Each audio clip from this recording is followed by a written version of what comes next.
Hey YouTube, Ryan knows tech from techcourse.com, and today's April 13th, 2010. We've been waiting for several months to see the new MacBook Pro family released, and finally it is here. Now, I might throw in now that they have not touched the MacBook Air or the Mac Pro as we kind of expected in these updates, and only the MacBook Pro 13, 15, and 17-inch models are affected with this upgrade. We'll go through some of the specifications here and what they've done. We're not going to get super technical, but I will let you know what they have decided to do with it. Why they haven't updated the MacBook Air and the 13-inch MacBook Pro as well as I hoped. I really think they're trying to push the iPad, guys. 13-inch notebooks, I really think they're saying you don't need something that's portable. If you do, here's the iPad. You don't want a smaller laptop, which I totally disagree with. I'm really happy I still have my 13-inch MacBook Pro 2.53 from mid-2009. But here's the new 2010 refresh. Should be a little faster, but I don't think it's going to be like the difference between a Pentium and a Core 2 Duo. So they've added Intel Core i5 and Core i7 processors to the 15 and 17-inch models. They've updated NVIDIA graphics cards and put Intel graphics cards in addition to the NVIDIA graphics cards in the 15 and 17-inch models.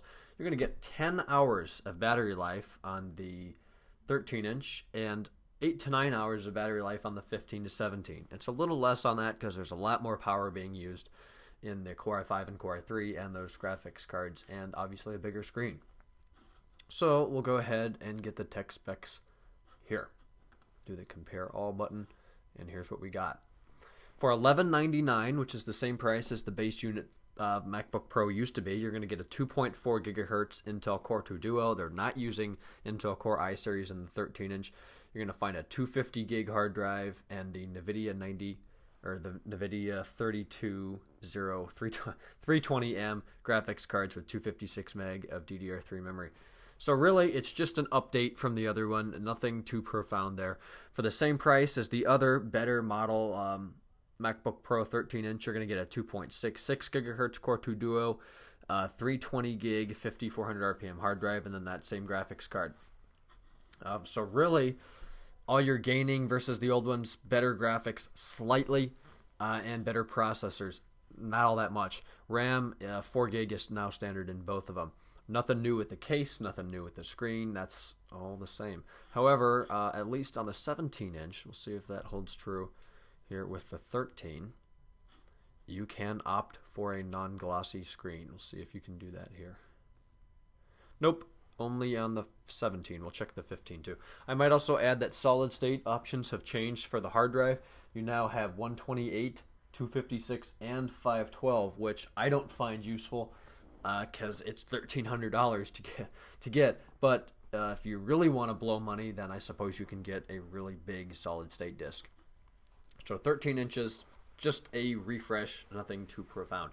The 15-inch, you got a 2.4 gigahertz Intel Core i5 and a 2.53 gigahertz Core i5. You can get a 2.66 gigahertz Core i7. All of those come standard with 4 gigabytes of memory. Hard drive sizes go from a 320 gig 5400 RPM all the way up to that 512 gig 512 gig solid state, stopping along at 500 gig 5400, 500 gig 7200 RPM. You're going to find that same built-in 8 to 9 hour battery, and then you have the Intel graphics HD and NVIDIA GeForce GT 3300M with 512 meg found on the i7 model, and then the GeForce GT 330M 256 meg on the i5 model. So really, the 15-inch, I really think they're pushing that. You get great specs with it. And the prices, I think, are a little expensive. $17.99 for the base model with the i5 and a 320 gig drive. You still get both graphics cards. The better i5 goes up $200. Really, you're going to get a bigger hard drive and a slightly faster processor. That's it. Then on the Core i7 model, bump that up another $200. You're going to get a better graphics card, same hard drive, and a better processor. The 17-inch, there's two options available.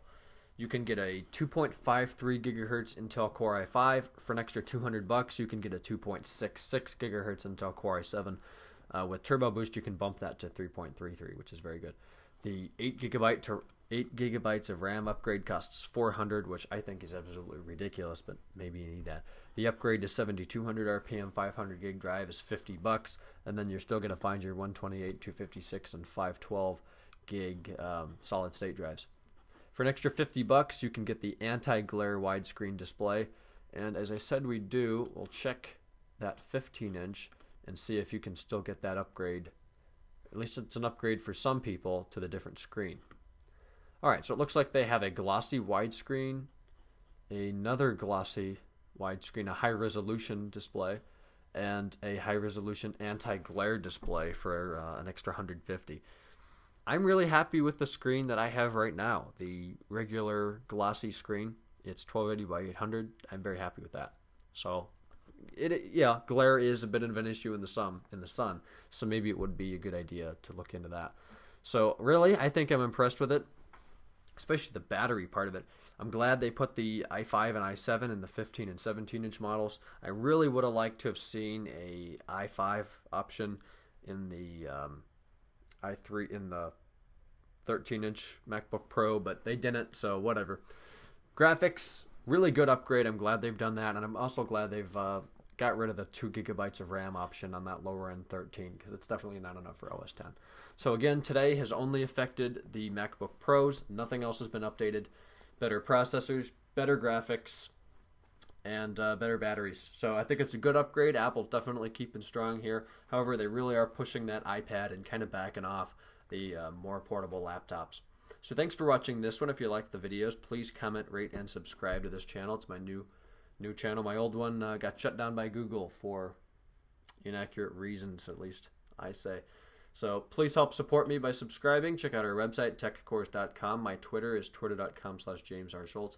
And every Tuesday night from 7 to 9 p.m. Eastern Time, we do our live web shows. So please stop in there. If not, I'll see you guys in tomorrow's video. Thanks again. Comment, rate, and subscribe. Bye.